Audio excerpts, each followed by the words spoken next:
no better gift than a certificate from a wife. This call is now being recorded. So today's topic is a clean slate, and I would like to begin by sharing. 1 second, please. I'm just trying to look at.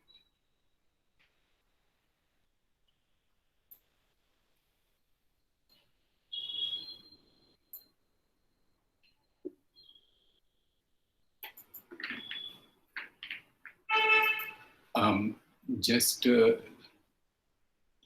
let me know what you can see in show me that. Understood. That is just give me a minute, please. I'm Slideshow model.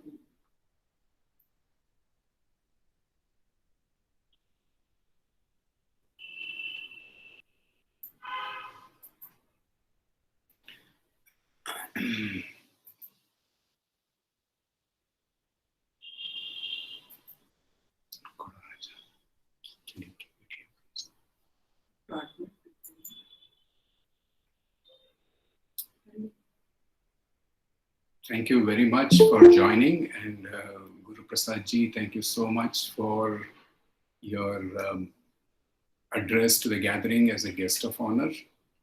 And I warmly welcome everyone to this gathering again for another day of the Festival of Awareness.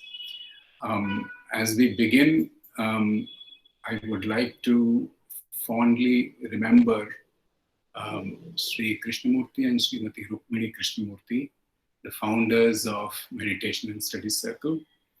I also have a close association with both of them as a family member. So it's just not to say it's more intimate than being a son-in-law. I was like a son to both of them. I have many fond memories with both of them. And in fact, they are the ones who have put me on the spiritual platforms, encouraging me to give talks on spirituality. So with very fond remembrance to both of them, I would like to begin today's talk. We must, at the same time, not forget many volunteers who have contributed right from 1979.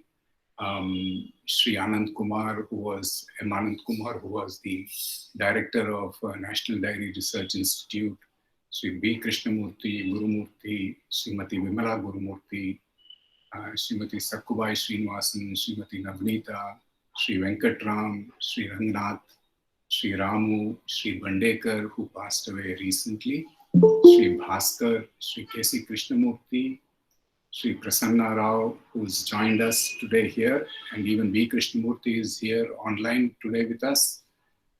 Sri Guru Prasad, who was our guest of honor today. Sri Pai, Sri Malya, Sheshgiri, and another Mr. Srinivas Murthy, and so many others. I must have now, right from singing bhajans as an invocation to making arrangements for the talks, carrying the jamkhana, spreading them out, cleaning the room before the talk, winding up, locking the rooms, etc. Everyone has done yeoman work, selfless service towards the running of this movement, I should say, rather than Mr. Srimati and Sri Devya also, Devya and Rosie Devya. They have also done a lot of work. So some names, if have been inadvertently missed out, I apologize, but they have included as many names as possible. A lot of lecturers, speakers have supported us right from the beginning. Many prominent people in the society have come and delivered talks, sharing their knowledge and wisdom with us right from 1979. It started off as 1 day per week, English talks, and then slowly, after a few months, it moved on to 2 days a week, 1 day in English and another day in Kannada. So there have been medical doctors, there have been professors, there have been scientists, and people from various fields, educationalists, teachers, engineers, lawyers, financial experts, CAs, so many of them, people in the government service, all of them have come together to share their knowledge and wisdom. I have put together a list of 60 names here, but I'm sure there are more. Many people have passed on. Many of them are currently delivering talks. Now, to all of them, we offer our humble pranams for accepting and doing such an honorary service of sharing their knowledge and wisdom. A very good Jnana Yajna. As we know, Meditation and Study Circle doesn't have any office, any property, any membership. So the meetings were conducted in the residences of some of the well-wishers in the beginning, and later in the premises that RV group of institutions provided us.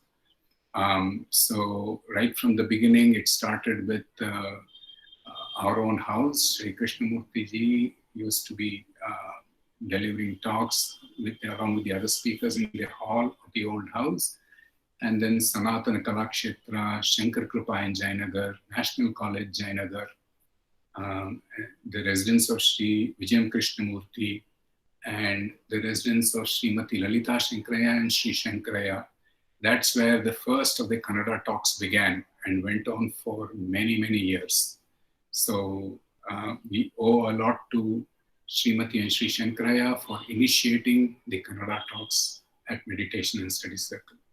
Then we moved on to NMK RV College in 3rd Block, Jayanagar, then RV Dental College, then SSM RV College, then again back to RV Dental College. And we must not forget the residence of Srimati and Sri N.S. Anand. Every time our SSM RV College was taken up for electioneering duty, it would get locked up. And Srimati and Sri Anand have always graciously accepted to provide us the place for the satsangs. In fact, for 2 months at a stretch when the national elections were happening. So thank you very much, Anandji. And also Sri Bandekar's house, where the extension program in Kormangla was happening every Sunday for several years. Sri Bandekar has also donated 70 plastic chairs which are there in the RV Dental College where we used to conduct the physical meetings till the pandemic came in and we started the online satsangs. So to all these people, we offer our grateful pranams for the speakers, the providers of space for satsangs, the volunteers, and for those who have passed on, we pray that they be liberated soon. And we also pray for the families of everyone and those who are continuing to provide us the support and join us relentlessly. We pray for their good health and long life and all the prosperity and peace for their family and friends.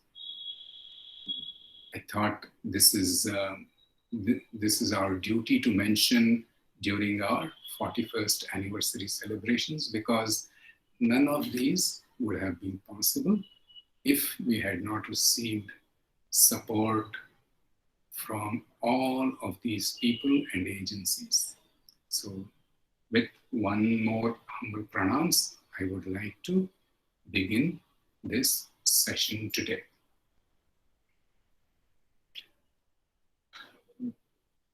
I am deeply inspired by Sri Nisargadatta Maharaj. His book, I Am That, is my constant companion. There are gems of spiritual wisdom enlisted in that book, which I always find reveal layers and layers of meaning as I read more and more. I must also say that Sri Ramana Maharshi is a great inspiration for me with the direct path, the Vichara Marga, and also his Upadesha Saram as being a source of study and sadhana for me as well. And the teachings of Sri Jiddu Krishnamurti on various topics, I've been greatly inspired. And not to say the least, my teacher, my philosopher, my guide, my friend also, all in one, Sri Prabhuji, who's been guiding me a lot on my present Atma Vichara Sadhana. So to every one of them, I humbly pray for their blessings and prostrate and offer gratitude for their blessings, grace, and their teaching. As we begin this session, let us just relax for a while and let us spend a few minutes in Upasana. Shall we?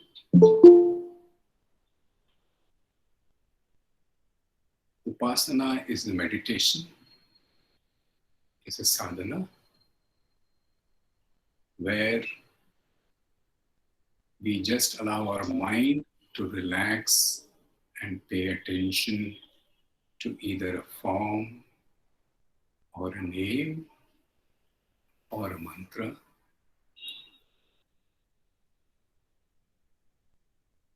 So just relax, close your eyes, sit comfortably.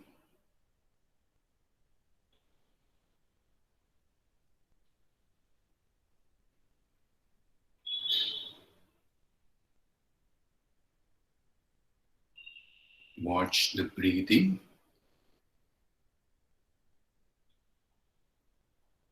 Don't control, don't regulate, just watch the breathing.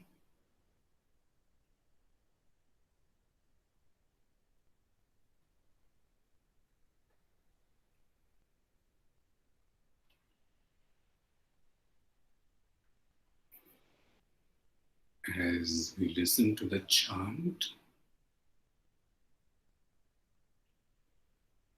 you can associate with it or just relax in silence.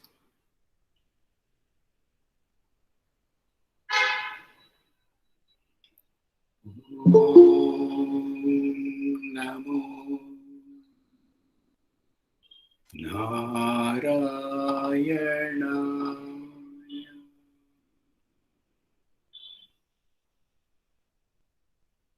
Om Namo Narayana.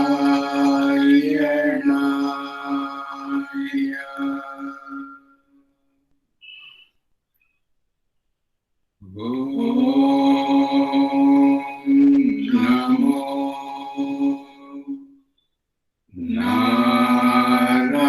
Narayana.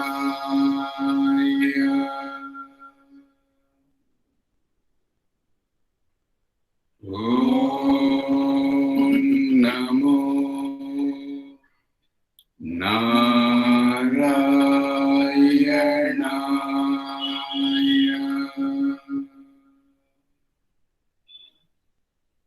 Om Namo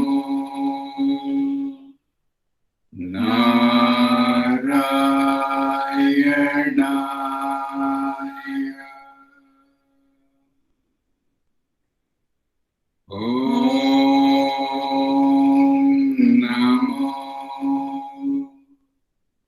Narayana.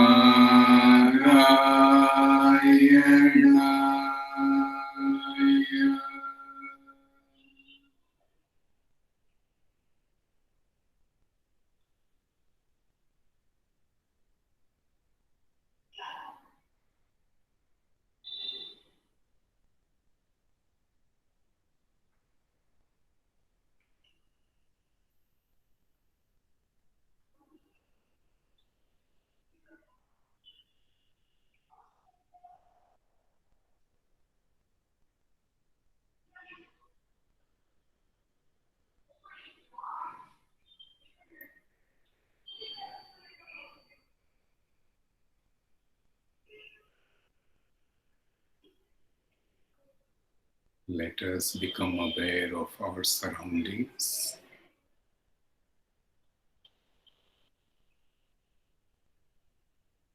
The place where we are seated,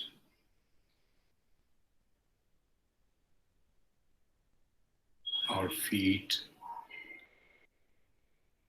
touching the floor, our hips rested on the chair,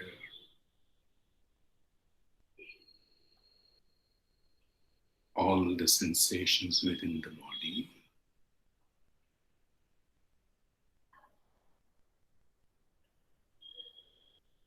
Let us slowly, gently open our eyes.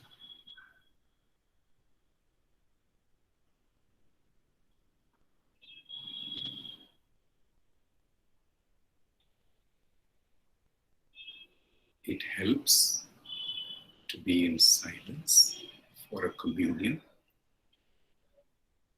for the listener, for maximizing the absorption receptivity, and for the speaker, for maximizing the effectiveness of thinking and speech.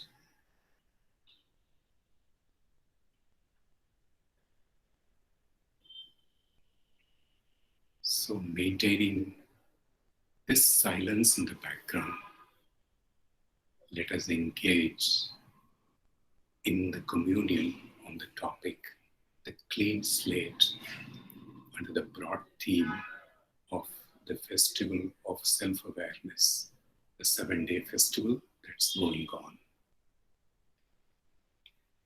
One of the main problems that bug the humankind is restlessness.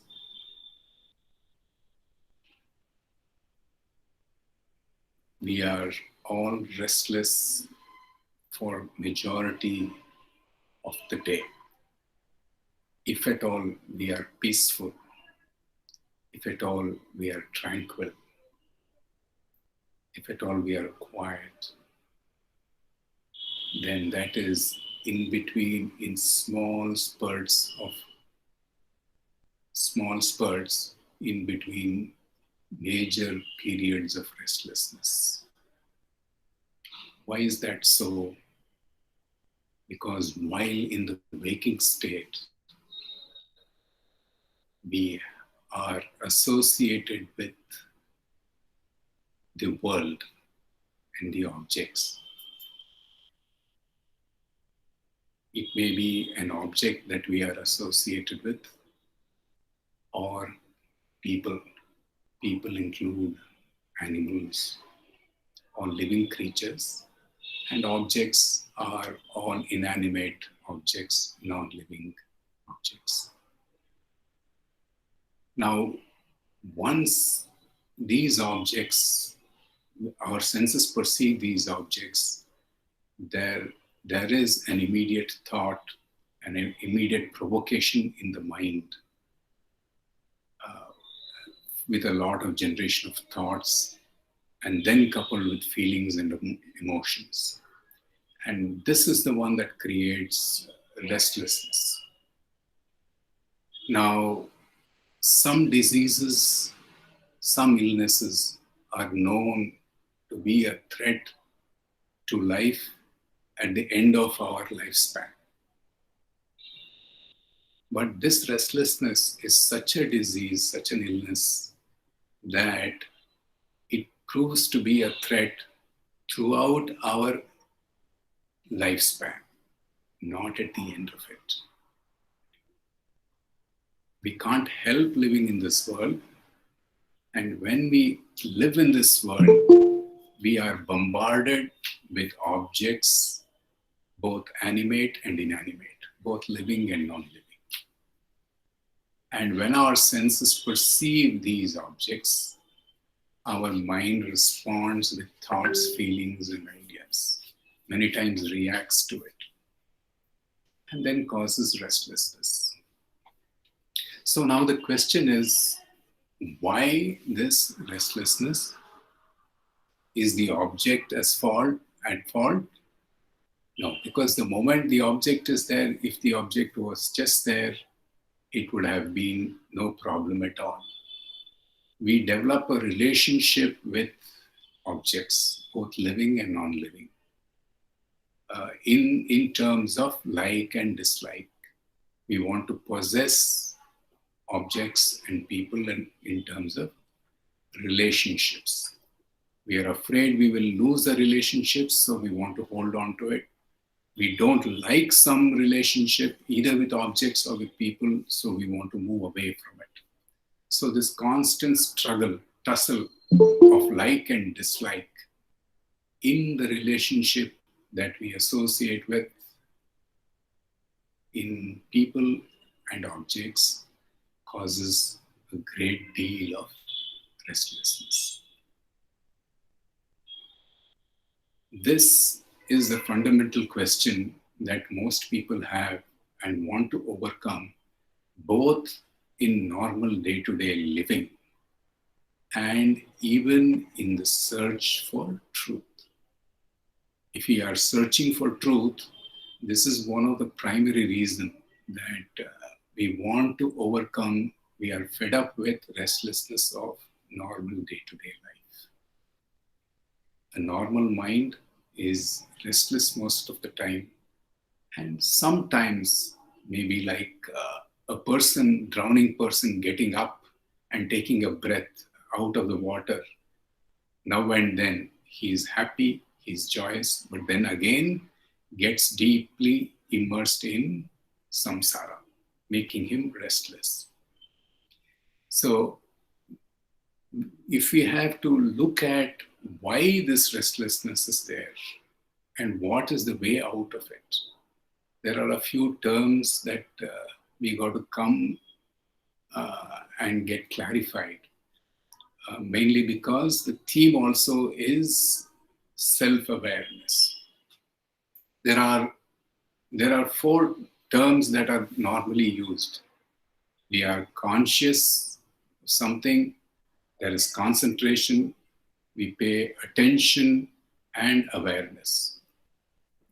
Now these are intermixed, but it helps to clarify what these are in the context of our sadhana and our spiritual life, so that things get clear. Now, what is being conscious? It is actually a perception of the world around us, the ability to comprehend things, people and objects through our sense organs.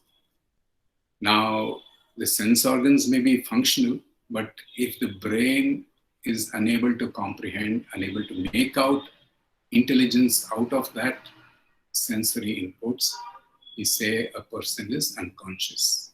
As in the example that when a person is in coma, people are trying to speak to him through gestures, speaking loudly, getting close to the ears, trying to help him recall various incidents, but he is lying flat, motionless on the bed. So he is unconscious. The physiology of the body is functioning, but the person is unable to comprehend through his brain what is happening around him. So because he cannot comprehend, he is unconscious.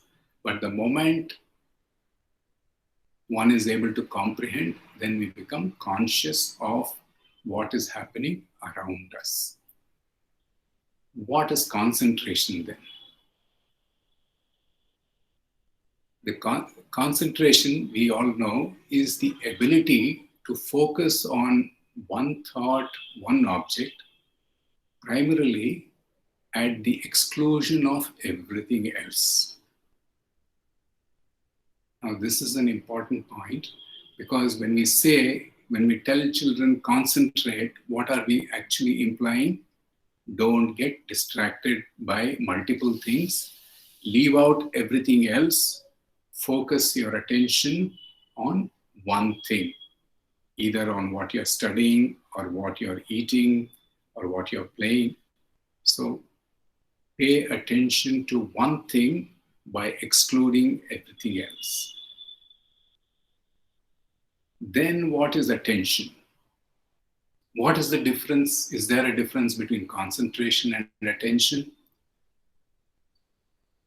Attention is the ability of the mind to flow into one activity, one thought, out of pure interest, without force. There may be hundreds of objects, there may be hundreds of thoughts, but the mind is able to navigate through and flow into one thought, one activity, out of pure interest naturally. As for example, Vani does a lot of painting, and while she is painting for 2 hours, she is absolutely engrossed in what she is painting. Any hobby, for example. So it naturally flows. There is no exclusion. There is a natural interest in one activity. So the mind attends to it. And that ability of the mind is the attention. What about awareness? In common parlance, awareness is used in as like attention, awareness of an object. Are you aware that something happened today? That means, does he know? But in spiritual context, in the spiritual parlance, awareness is the ability to know, the power of knowing. What powers the ability of the person to know an object, to comprehend the object, that is awareness. So with this in background, let us see how it operates, how these three operate, how all of these three operate. Okay. So let us simply start with concentration. Right? Now, in concentration, there are so many objects or so many thoughts which are represented in the circle by the number of stars. Psychologists say that the mind generates in a day about anywhere between 20,000 to 60,000 thoughts. So are all these thoughts useful, not useful? That's another matter. But how can we get the work done? Obviously, if it's 20,000 thoughts in a day at the minimum, then every minute there are thousands of thoughts that are happening, that are going on. If you say 24,000 thoughts in a day, just to take it for example, then per hour, it is going to be usually we are awake for 8 hours, and most of the thinking thoughts get generated in the waking state, whereas in the sleep state, there are no thoughts. In the dream state, there are fewer thoughts. But just average it out, we come to generating 1,000 thoughts every hour if we consider all of these three states as equally generating thoughts. Now, that being the case, if we have to be effective and efficient, we have to pick and choose. So what is the work of concentration? Out of all these, There's one thought that the mind picks up, which needs an execution, which is of importance in at that moment of time. And it tries to focus on that, the thought in the center or any place identified by the circle. Now, the moment the mind tries to focus on this, what happens? Naturally, by its instinct, by its very operation, the mind cannot stay put there. It will get distracted to the other thought because it is attracted. Now, once the mind moves to another thought, what does the other part of the mind do? It says, no, no, no, don't get distracted, come back. Come back to the original thought. Now, it can stay for a few seconds, for a minute or two, if there is a long practice, or maybe for a few minutes, if a person has practiced concentration for a long, long time. But then again, it will go, it'll say, I don't have to slip into the other thought, I will get into some other thought. Now, again, when it goes, it slips back and it's pulled back. So this keeps happening between different thoughts. So what does this show? The mind is trying to stay fixed on a given object or a given activity or a given thought. And when it's done by force, concentration essentially leads to distraction. The power of concentration is important to be developed in the beginning stage, because only a mind that can concentrate can be able to perform certain tasks. But then if we continue that concentration for a long time, what does it do? It just leads to a lot of stress because of the push and pull. The mind is trying to go away from the central thought, and we are trying to pull it back to the central thought. So, in sadhana, while concentration can be a useful first step, we have to develop it, we have to move to the next step, which is attention. Now, when we pay attention to a single thought out of natural interest, then what happens? Then, though the other thoughts are there, they lose focus in our experience. Have we seen a baby playing with a toy? It can play, it'll look at its color, texture for hours together. I remember my daughter Divya, when she was very young, when we used to give her that Chanpatna doll, she used to rotate it at all angles and all sides, and she would spend hours and hours, and Vani had to force her to come and eat or drink milk.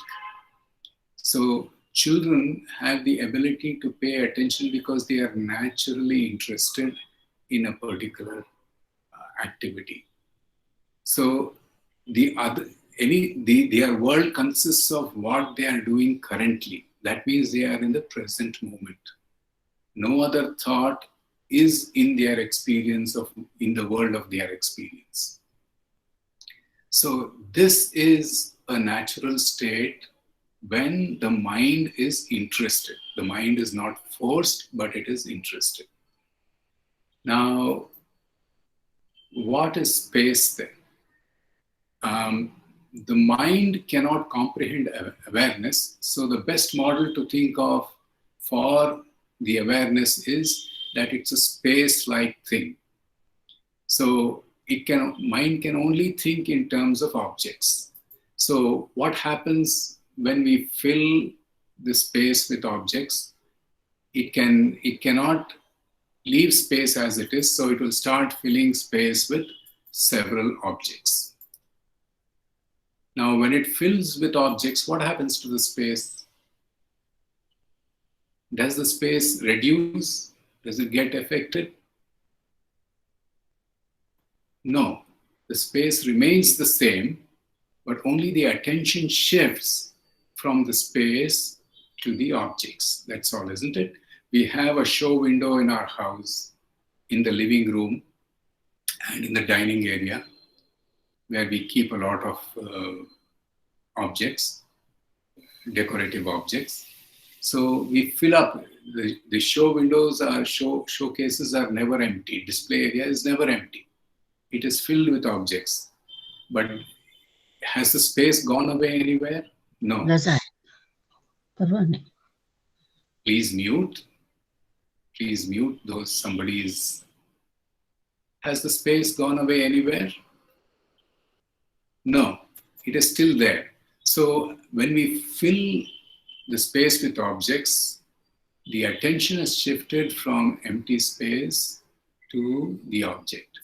Now, suppose I remove some objects from the room, the chair, the table, the watch, the clock, or every other object, then the room becomes empty. Where did the objects go? It went into space, isn't it? And where did they come from? It came from space itself. And if even if we remove the walls of the room, what remains? Space. So the important thing to understand here is the wall, the room is in space, while the space appears inside the room. So the space, rather than thinking of space is inside the room, the walls are in space. Therefore, the room is in space. And when we remove the wall, what remains? Space remains. When we construct the wall, what is there? Space is still there with the space holding the wall. So space is ever present. The walls may be built, the walls may be demolished. Objects may be put in space, objects may be removed from space. So that is somewhere the closest model to awareness that we can come across. Okay. So with that, how to then overcome restlessness is our main focus. Now, the automatic attention, we seek satisfaction, we seek gratification in associating with objects. So one way of what the scriptures say is move from a lower level reality of objects to a higher level reality object. Now, what is lower level reality of an object? The objects that give us sense gratification, like a cup of coffee or tea or anything that we like, that satisfies our taste buds or gives a good feeling of touch. Anything that satisfies, gives us sense pleasure. Now, that gives us a sense of happiness, relief once that pleasure is satisfied.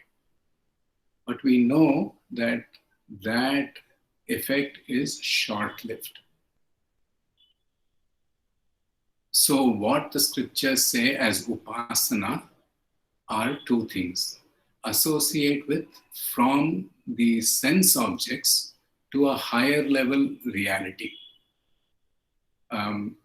So we can associate with the name and form of something that the mind conceives higher than human form as a creator who is responsible for all of creation, or it can also engage in some kind of service activity with an ideal that we are serving the world, serving the society, because society is larger than the individual.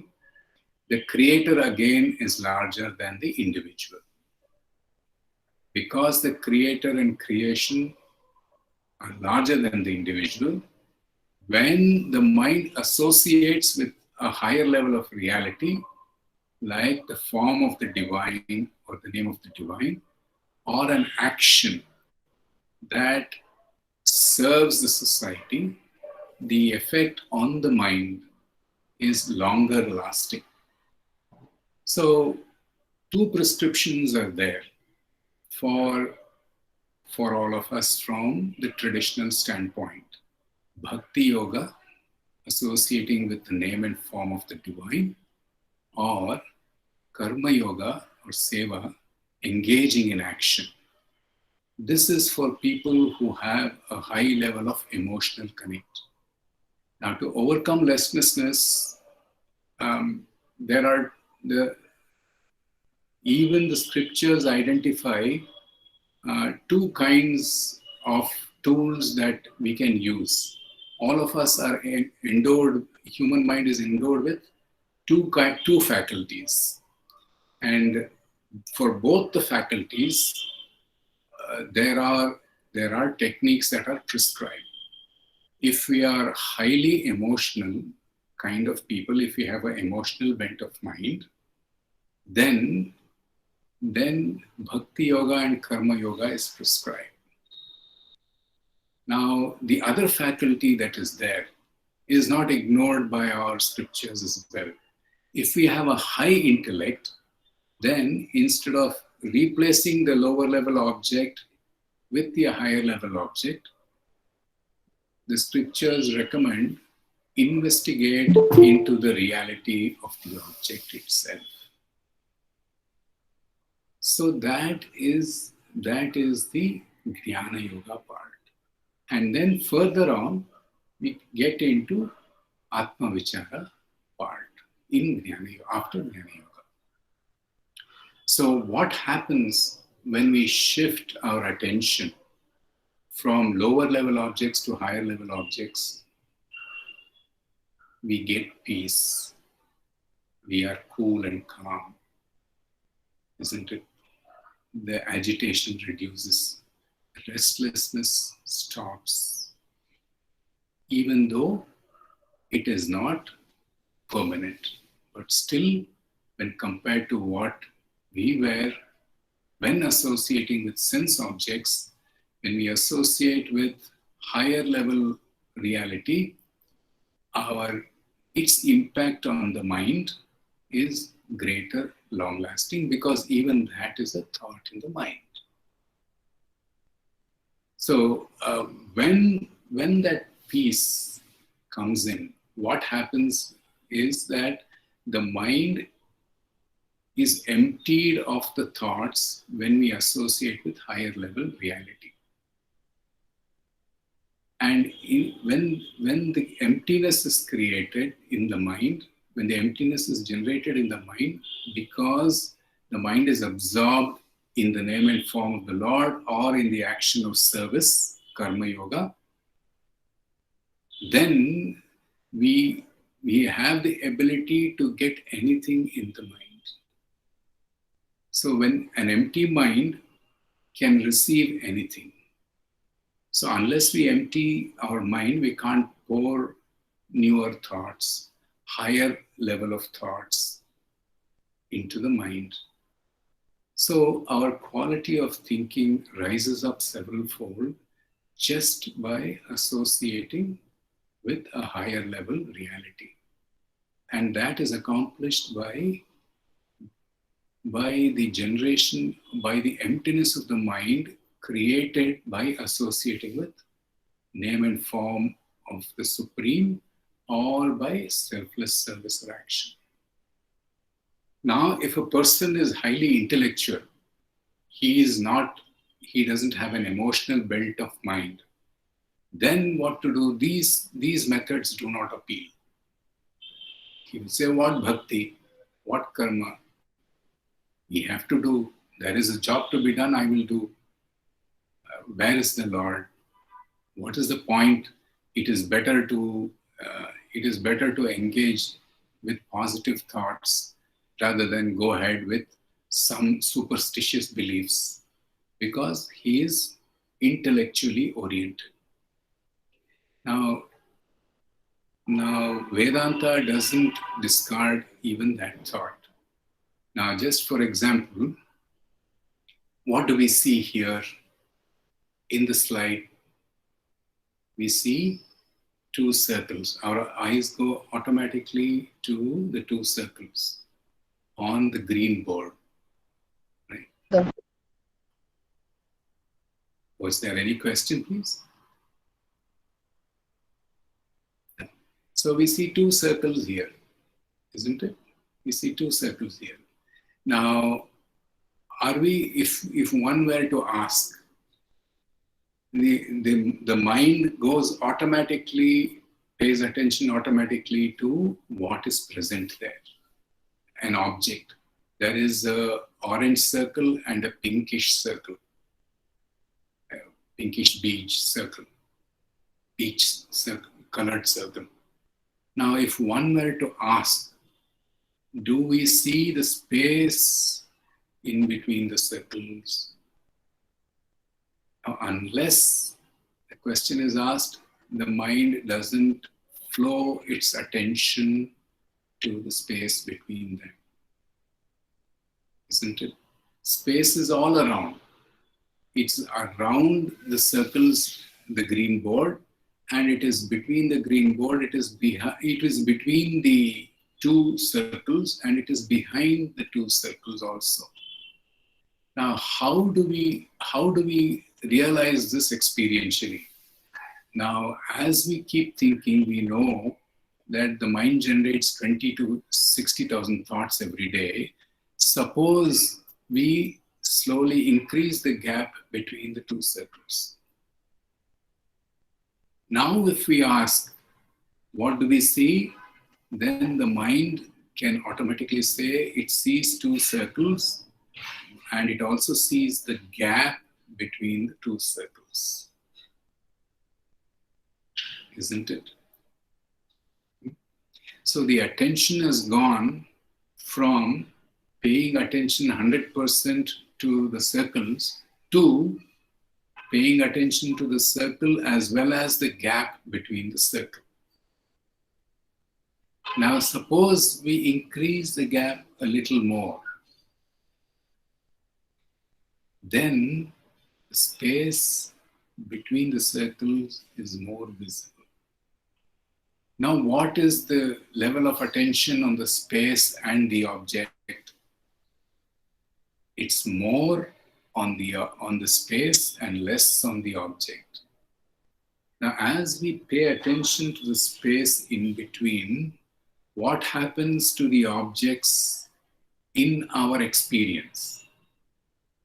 It diminishes, it reduces in size. In our mind, in the attention, we pay less. So then our focus, our attention on the space increases more. Now, was the space created? No. Was awareness created? No. What did we do? We just increased the distance between the two objects.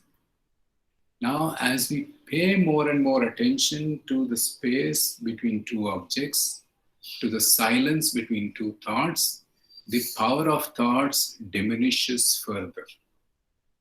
The power of attention to the thought, to the objects, goes down even further, to the point where only space is seen.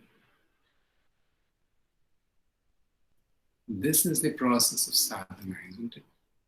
So what do we do? When we do pranayama, as we breathe in and out, the instructor says, observe the kumbhaka between the two breaths. Observe where there is no breath, silence between two breaths. Between every inhalation and exhalation, observe. And as we observe more and more, the gap increases. Now, if you're In Jnana Marga, what do we say? We say observe the silence between two thoughts. Now, if you are not able to, if there are a lot of thoughts bombarding, what do we do? We say increase the gap between two thoughts. That is what we tried to do when we chanted in the very beginning. Because the nature of the mind is to pay attention to thoughts, to pay attention to objects. Now we have to use the very attention to widen the gap. Now in widening the gap, we have created nothing. We have become aware of the space in between the object and the seer and the seen, which is the witness, and that is also beyond the seer and the seen. All right. For example, look at this. The space is in between two objects, two circles, and the space is beyond the two circles also, isn't it? It's behind the two circles, and the space is behind and beyond because it holds the two circles. All right. So with what is the, so when we look, how does this happen then? How does this happen? Can we do it by force? No. We have to understand the temporariness or the impermanence of objects. And objects include gross objects plus subtle objects as thoughts and emotions. Now, when we understand the impermanence of objects, we will shift to the space or the silence in between. When we understand the impermanence of thoughts, we will now and then go and pay attention to the silence between the thoughts. Now, once we taste silence, then we will lose appetite for objects. We will lose appetite for thoughts. Thoughts will not run away. Objects will not disappear. But our appetite for them, our hunger for them, our desire to grab them, or our desire to shun them will disappear. So, two principles is what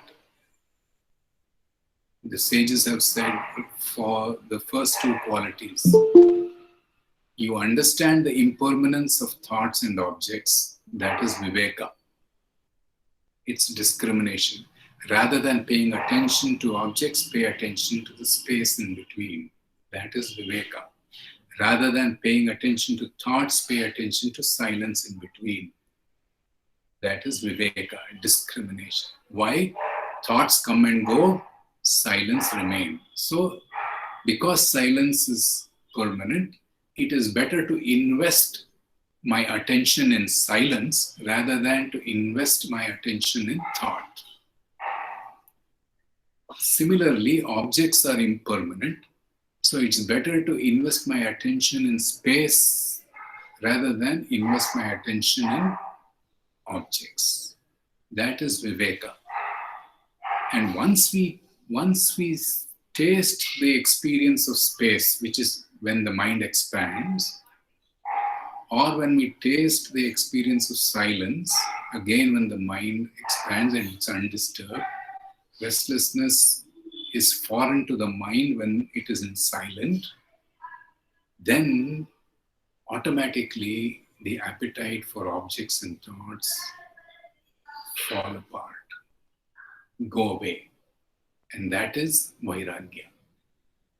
I can't enforce vairagya. I can't enforce dispassion by saying, no, I don't want the object. I can only achieve it when my appetite for a certain thing goes away. So even if food is there in front of me, I don't have the desire to eat. I'm not tempted by it. Like that, even if the object is in front of me, it does not tempt me.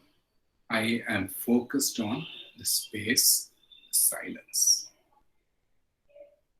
Isn't it? So, two important qualities in Jnana Yoga, two important attributes. The first two steps, we have to start with Viveka, saying, where do I want to invest my attention on?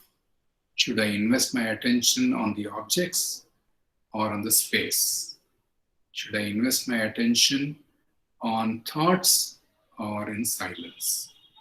It's a choice we have to make. And when we make the intelligent choice, we exhibit viveka, the discrimination.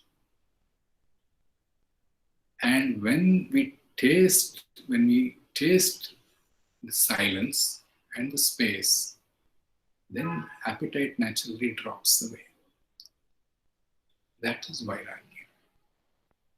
As a natural flow, not as a forced habit. Okay? So, if we have to understand this, so this is a part of sadhana. We go ahead and do this sadhana every day and try to pay attention in between, and we are in silence. We perceive space more than objects, more and more during the waking hours of the day. So this will come with practice. It is sadhana. Now, how long? Now, will this actually lead to realization? No, because as long as we pay attention to the space in between, our effect is there, right? But then look at what happens. The next step is to realize what is the ground of all this experience. Now, we had just about the end of January, my wife and I went to Lal Bagh, and this is the evening sunset in Lal Bagh. Such a wonderful picture. What can we make out of this? There are dense trees, a lot of foliage, and sun's rays are appearing between the trees. Now, who has this experience? The person staying in front, on one side of the tree, and sun's rays piercing through the leaves and branches of the tree, right?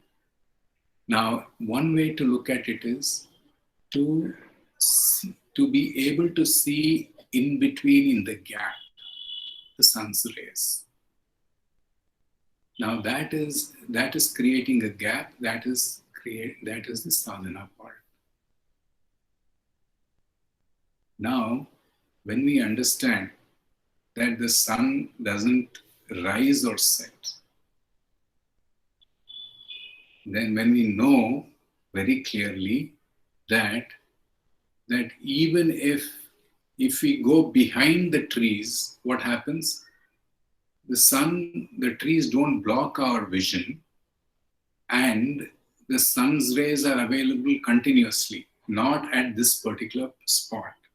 Now, if I shift the spot here, what happens? I will not be able to see the sun's rays because the trees will be blocking. But the moment I understand that the sun is behind the trees, not just in the gap between the trees, then I know fully well that the sun is permanent, it doesn't rise or set. So whether I see the sun between the leaves of the trees or not, I fully understand that the sun is always available. Isn't it? So then we are able to operate without any restlessness in the world. This is shifting the attention from one layer to prior to thoughts, feelings, and emotions. So one way to look at it is to say that silence is between thoughts, feelings and emotions. That is for a beginning sadhak who is doing sadhana and is unable to recognize silence throughout. So create a gap between the thoughts, widen the gap through various yogic techniques, spiritual techniques, and then observe and say that there is silence between the thoughts. But then, as we understand that behind the thoughts, it is fully only awareness, only silence, and from silence thoughts arise and fall, then there is no disturbance at all. It doesn't matter whether thoughts rise or fall. What is the impact of this? What is the impact of this? The impact of this is actually living in awareness. Instead of the first part trying to take away the association from the objects, the mind taking the association of the mind away from the objects, now the mind understands the association fully well. Now, under this condition, when we live, what does this have an effect on our living? Whether the objects appear or they disappear, or they grow big, or they shrink in our awareness, it does not matter. Whether the thoughts appear or disappear, whether they shrink or grow big, then we know that the background is awareness, the nature of my being. So objects appear in awareness and objects disappear in awareness. Now, if they appear and disappear, they must be awareness alone,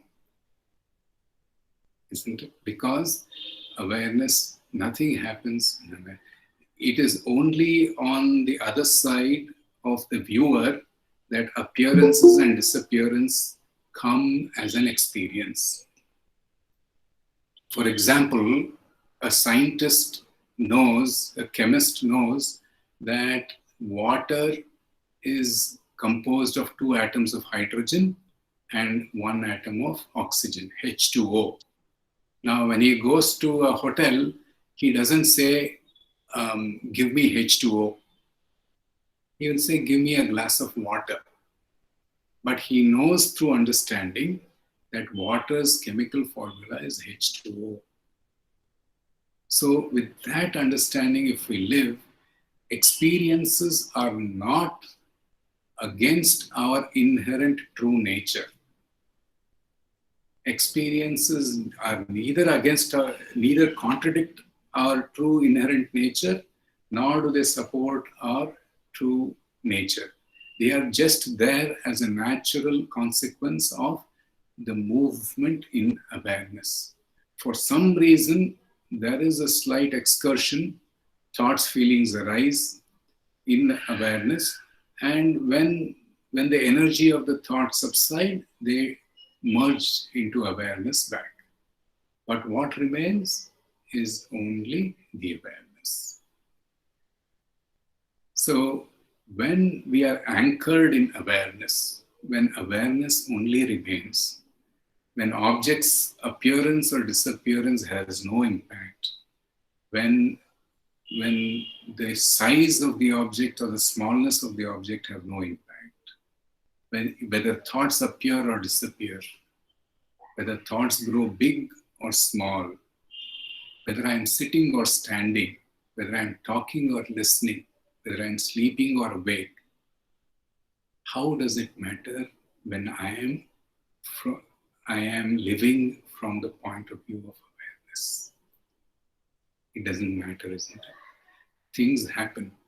So in the words of Sri Nisargadatta Maharaj, he says a very beautiful statement. I quote his statement. He says, I leave the action to the body and mind, which are the instruments of action. but I am anchored in the absolute, which is the awareness. So when we, through understanding, when we realize that at the very reality of all change is the unchangeable, which is absolute or awareness, then restlessness disappears. Till then, silence appears in between restlessness, space appears between objects, silence appears between thoughts. But then, if restlessness have to be not empowering, they should lose their strength completely. We have to step one level behind. One quick example I will give. If there is a traffic jam on the road in your city, wherever you are, can we solve the traffic jam problem while on the road? No, isn't it? That's why a traffic policeman, the Hoysala jeep or the traffic policeman comes from away. And from outside, he is able to decide and navigate and direct the traffic. So we can't resolve the restlessness issue while being in the field of restlessness. We have to step beyond restlessness, and that beyond is only a term. It is actually behind, because whatever thoughts arise, they arise from awareness, whatever, and when they disappear into awareness. Awareness remains ever. Nothing can disturb it. So this whole thing is inspired by the 30th shloka of Drik Drishya Viveka. It says, Deha bhimane galite vignate paramatmani. Deha bhimane galite. When the attachment, galite is the attachment, when the attachment to the body, galite is the disappearance actually. Deha bhimana is attachment to the body. And the attachment to the body, here we have to treat it as attachment to the body, also means attachment to the world of objects. When the attachment to the body disappears, Vijnate Paramatmani, when we realize the Supreme Self, when we understand the Supreme Self using the mind. Okay. First part, Deha Bhimane Galite, disappearance of the attachment, which is Vairagya. Second part, Vijnane Paramatmani, Viveka. Yatra yatra mano yati, wherever the mind travels, tatra tatra samadhaya, there the mind is in samadhi. Samadhi means equanimity, quiet. So we don't have to get quietness. We are, by our very nature, we allow the mind to do its job, but understand that we are at the ground of it, we are at the foundation of it, and let wherever the mind goes, when we are established, rooted in awareness, wherever the mind goes, there samadhi or quietude is there. Only then this becomes a solution for restlessness. Thank you so much. I don't know if we have any time for questions. 7:53. One more question. Vani says we have time for one or two questions, if there are any. Otherwise, we'll spend some time in silence.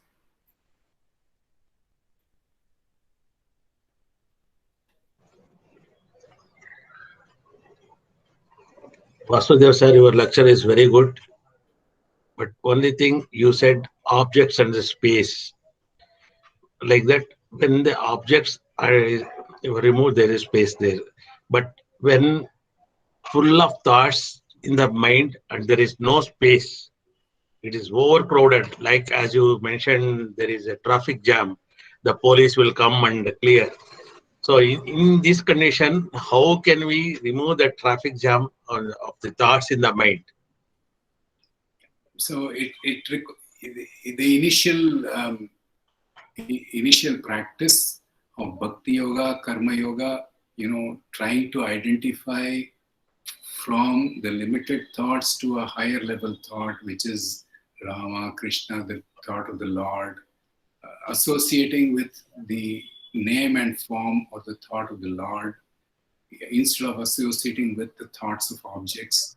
That will prepare us for getting out, purifying our mind, experiencing silence for longer and longer duration, and then stepping behind silence as well. So initially there needs to be a practice. I agree, very nice question, sir.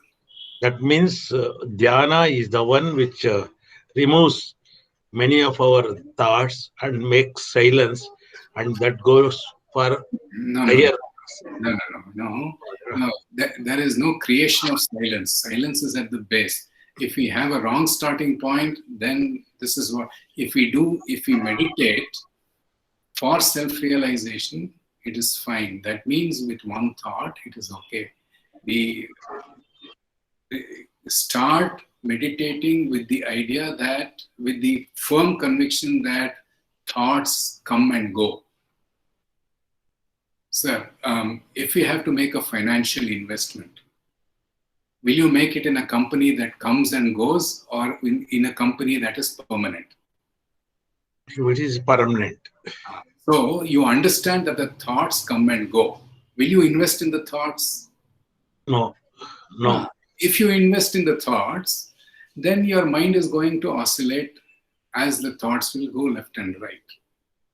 So recognize, when we do meditation, it is essential. When we do meditation, start with the firm conviction and understanding that thoughts are impermanent. Their nature is to move. They cannot come and stay. If they come, they will go. And when they go, they will come back. So the coming and going is the nature of thoughts.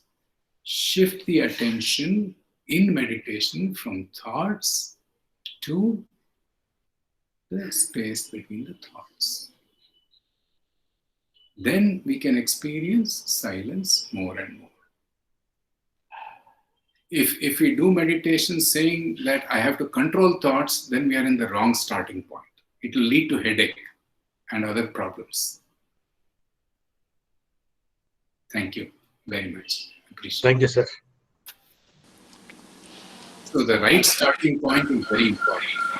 I have one clarification. Yes, sir. Is it also necessary, if possible, to follow Mauna Varada for a day or for half a day in a week or something like that? Any practice can be followed, Jankiramji, as long as we know that we are doing it for self-realization. And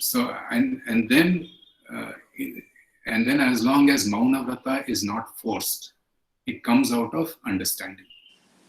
Oh, thank you. Okay. Thank you very much.